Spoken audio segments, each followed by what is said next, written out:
ಇವನು ತಬ್ಲಿ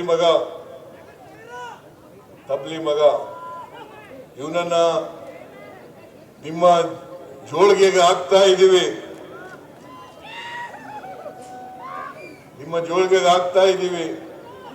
ಇವರಿಗೆ ಆಶೀರ್ವಾದ ಮಾಡತಕ್ಕಂಥದ್ದು ನಿಮ್ಮ ಜವಾಬ್ದಾರಿ ಅಂತಕ್ಕಂಥ ಮಾತುಗಳನ್ನು ಹೇಳಲಿಕ್ಕೆ ಬಯಸ್ತಾ ಇದ್ದೇನೆ.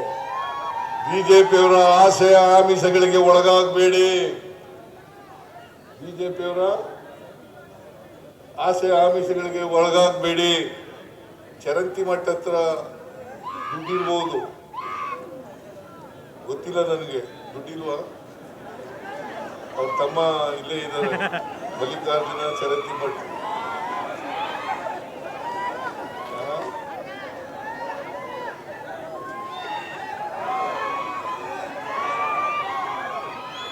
ನಾನು ಹಣಕಾಸು ಮುಖ್ಯಮಂತ್ರಿ ಆಗಿರುವಾಗ ಆಗಲೇ ಚರಂತಿ ಮಠ ಅವರ ವಿದ್ಯಾಸಂಸ್ಥೆಗಳಿಗೆ 100 ಎಕರೆ ಜಮೀನನ್ನು ಕೊಟ್ಟದ್ದು ಜೆ.ಎಚ್. ಪಟೇಲ್.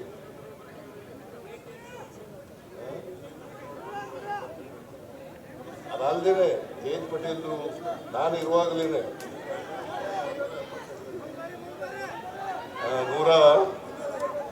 250 ಇನ್ನೂ ಜಾಸ್ತಿ ಹೇಳ್ತಾ ಇದ್ದಾರೆ ಅವರು. ಅವ್ರ ತಮ್ಮ, ಸ್ವಂತ ತಮ್ಮ,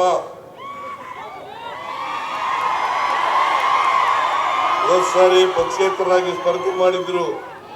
ಈ ಸಾರಿ ಉಮೇಶ್ ಮೇಟಿ ಅವರನ್ನ ಗೆಲ್ಲಿಸಲೇಬೇಕು ಅಂತ ಹೇಳಿ ಶಬ್ದ ಮಾಡಿ ನಮ್ಮ ಜೊತೆ ನಿಂತಿದ್ದಾರೆ. ಅವರ ಬೆಂಬಲನೂ ಕೂಡ ನಮಗಿದೆ, ನಿಮ್ಮ ಬೆಂಬಲನೂ ಕೂಡ ನಮಗಿದೆ, ನಿಮ್ಮ ಆಶೀರ್ವಾದ, ಜನರ ಆಶೀರ್ವಾದ ನಮ್ಮ ಮೇಲೆ ಇದೆ.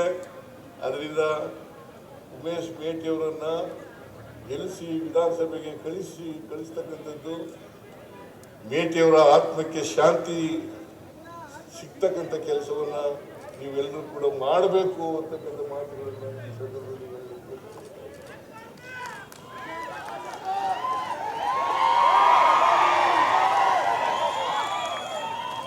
ನಾನು ಒಂದು 4-5 ದಿನ ಇಲ್ಲೇ ಇರ್ತೀನಿ, ಕ್ಯಾಂಪೇನ್ ಮಾಡ್ತೀನಿ. ಹಳ್ಳಿಗಳಿಗೂ ಬರ್ತೀನಿ, ವಾರ್ಡ್ಗಳಿಗೂ ಬರ್ತೀನಿ. ನೀವೆಲ್ಲರೂ ಕೂಡ ದಯಮಾಡಿ ಆಶೀರ್ವಾದ ಮಾಡಬೇಕು ಅಂತೇಳಿ ನಿಮ್ಮಲ್ಲಿ ಕಳಕಳಿಯ ಪ್ರಾರ್ಥನೆಯನ್ನು ಮಾಡಿ ನನ್ನ ಮಾತುಗಳನ್ನು ಮುಗಿಸ್ತೇನೆ. ಜೈ ಹಿಂದ್, ಜೈ ಕರ್ನಾಟಕ.